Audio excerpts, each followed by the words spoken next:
Assalamualaikum warahmatullahi wabarakatuh. Selamat datang di video presentasi dari kelompok 2 UMKM Visce. Anggota tim kami terdiri dari Devilia Fatikasari sebagai ketua tim, Eka Nur Andini sebagai anggota tim 1, Eka Febrati Khalifah sebagai anggota tim 2, dan Khairul Rahman sebagai anggota tim 3. Berikut ini adalah video kompilasi proses pembuatan proyek kami. Selamat menyaksikan.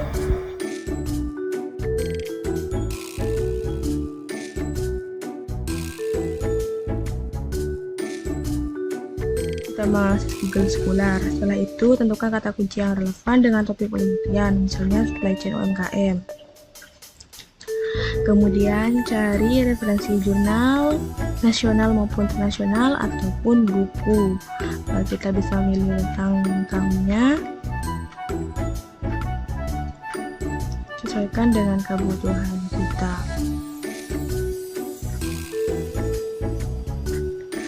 Kita bisa mendownloadnya.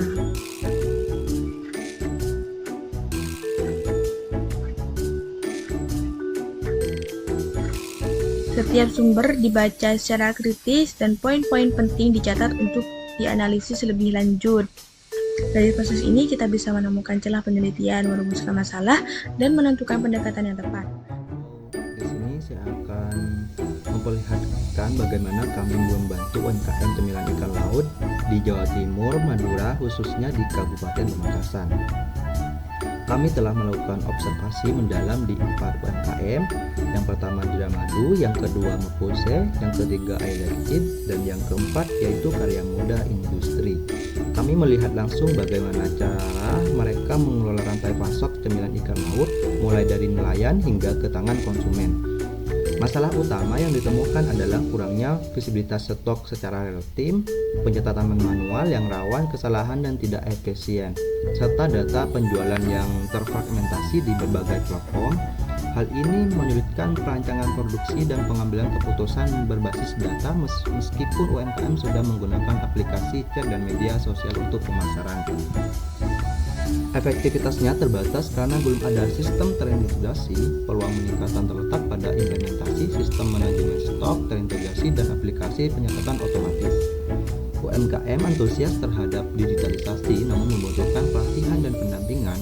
Rekomendasi desain sistem meliputi integrasi data secara real time, digitalisasi pencatatan antarmuka rumah pengguna, aksesibilitas multiplatform, fitur laporan dan notifikasi stok. Begitulah hasil observasi kami di lapangan. Baik, ini merupakan perancangan dari aplikasi web Visce yang sudah tim kami buat, yang dimana yang pertama terdapat diagram konteks, yang kedua terdapat use case diagram, dan yang juga terdapat data flow diagram yang terdiri dari DFD level 0 dan juga DFD level 1. Perancangan ini digunakan sebelum melaju ke proses pembuatan aplikasi web.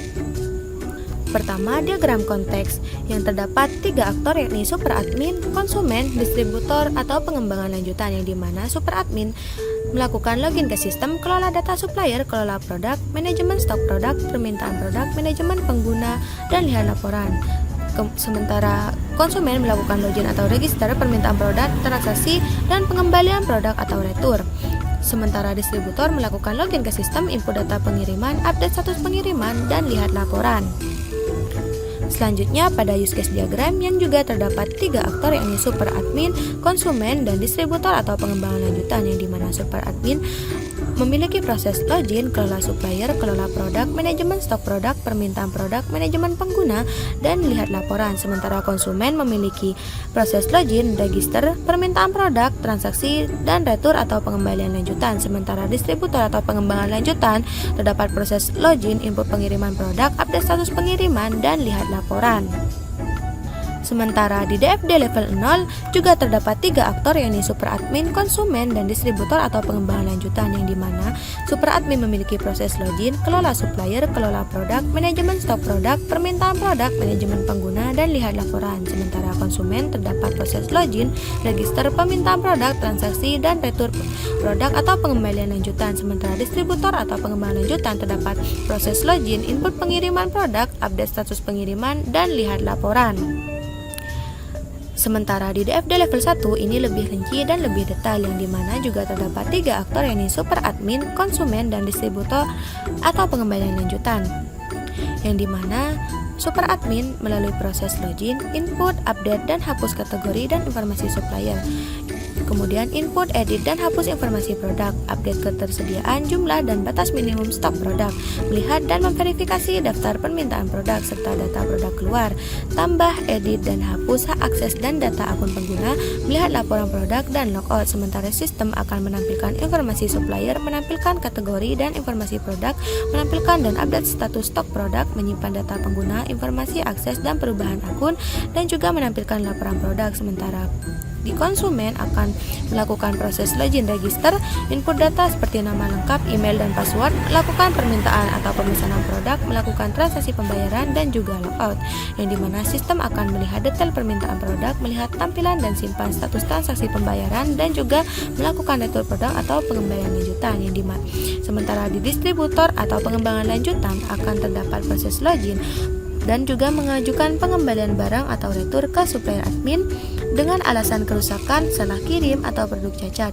Juga akan melalui proses membuka halaman laporan dan riwayat status pengiriman dan penerimaan produk, memperbarui status pengiriman produk ke konsumen, menginput data dan informasi produk dari produksi, kemudian logout, yang dimana sistem akan menyimpan data permintaan produk, menampilkan dan menyimpan status terbaru pengiriman produk, menampilkan dan laporan secara real time berdasarkan data yang sudah masuk, dan juga tampilkan dan simpan pengajuan formulir retur.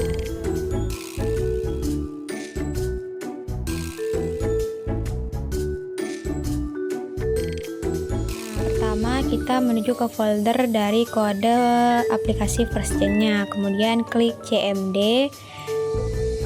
Setelah menuju ke CMD, kita ketikkan kode spasi titik untuk membuka codingannya. Nah, ini merupakan codingan dalam suatu penggunaan framework Laravel. Setelah itu jangan lupa buka XAMPP Control Panel untuk dapat terhubung ke dalam suatu database-nya. Kita start untuk Apache dengan MySQL-nya. Setelah itu baru kita membuka Google Chrome agar nanti dapat menjalankan aplikasi webnya. Nah, pertama kita buka localhost phpMyAdmin untuk mengetahui database-nya. Nah, sebelum kita menunggu loading dari database-nya, kita buka Google Chrome baru lagi atau browser webnya, dimana buka CMD, terus klikkan PHP Artisan Server untuk nanti bisa menjalankan aplikasi web FirstGen. Kita tunggu sampai nanti muncul alamat HTTP-nya. Nah, ini udah tampil nih. Ini merupakan database dari FirstGen yang sudah tim kami buat, dimana terdapat berbagai tabel yang sudah dibuat dalam suatu database untuk aplikasi FirstGen. Nah, ini udah tampil halaman HTTP-nya, terus baru kita tempel ke browser web Google Chrome, dan nanti itu akan tampil aplikasi web yang sudah kami buat, itu aplikasi FirstGen. Nah, ini aplikasi webnya sudah tampil. Nah, ini merupakan halaman homepage.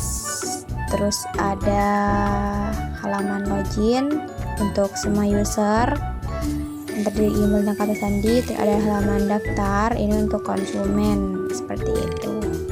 Aplikasi yang kami buat ini akan menuju ke digital supply chain, jadi masih belum lengkap, hanya sebatas suatu seperti semacam e-commerce dan pencatatan pengelolaan produk, seperti itu. Nah, kita login nih. Nah, kita masukkan email sama password. Nah, ketika login maka akan masuk ke sini. Itu tadi untuk admin atau super admin. Lalu klik dashboard untuk menuju ke dashboard super adminnya. Nah, ini halaman dashboard untuk super adminnya, dimana terdapat sidebar dan berbagai menu seperti yang ada di layar ini. Terus di dashboard juga terdapat analisis menulis produk sama chat produk paling populer. Nah, di menu kategori kita klik. Nah, ini halaman kategori, terus ada nanti halaman, nah ini suppliernya, terus ada halaman daftar produk yang akan diinput, kemudian stoknya untuk menentukan stok, terus ada juga laporan. Nah, kalau kita mencari laporan itu di situ.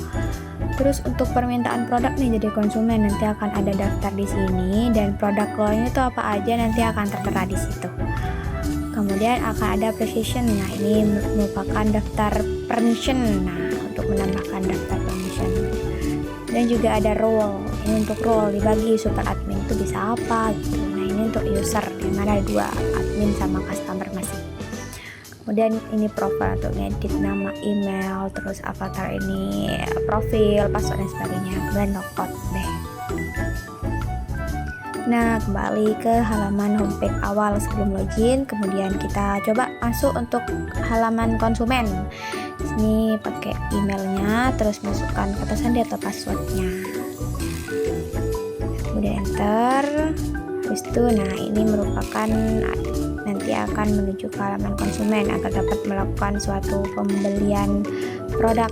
Nih ada daftar kategori, ini bisa dicari. Nah, klik daftar kategori. Nah, ini merupakan nanti akan tampil per kategori, kayak ini kategori apa gitu. Nah, ini untuk produknya. Untuk cari produk coba kita patek. Nah, kita enter. Nah, ada nih, bisa cari produk. Kemudian ini di halaman keranjangnya. Nah, ini udah kalau tambahkan keranjang akan masuk ke situ. Bisa langsung order sekarang. Udah tampil. Kemudian kita balik lagi. Nah, seperti itu. Nah, kita bisa klik juga nih produknya untuk melihat keseluruhan. Nah, di situ ada nama supplier itu untuk bahan bakunya. Nah, siapa kalau butuh gitu. Nah, oke, seperti itu. Nah, untuk halaman dashboard konsumen untuk melakukan permintaan produk langsung nih bisa di sini nih dashboard, ada permintaan produk. Nah, bisa melakukan permintaan produk nih secara langsung ke penjual UMKM. Terus ada transaksinya akan tertera ke sini semua. Ini untuk transaksi. Nah, ini untuk akun, untuk edit profile. Kemudian logout deh. Nah, kalau udah logout akan balik lagi ke tampilan homepage awal. Nah, itu tadi implementasi ya sama evaluasinya. Nah, ini untuk codingannya nih. Codingannya itu simple menggunakan Laravel dimana, nah itu biasanya kalau codingan di Research. Nah, untuk database itu ada di HTTP controller. Nah, ini untuk database-nya yang terdiri dari berbagai macam entitas. Nah, oke, cuma itu saja. Oke, bye. Nah, ini merupakan paper atau jurnal ilmiah yang sudah kami buat, yaitu menggunakan template Jurnal Teknologi Informasi dan Ilmu Komputer atau JTIIK, di mana ini merupakan hasil akhir dari tugas UAS kami yang disusun dari berbagai penyusunan dan pembuatan aplikasi, perancangan, dan sebagainya, dan hasil akhirnya yaitu membuat suatu paper, dan ini merupakan paper kami. Sekian dari kami. Wassalamualaikum warahmatullahi wabarakatuh.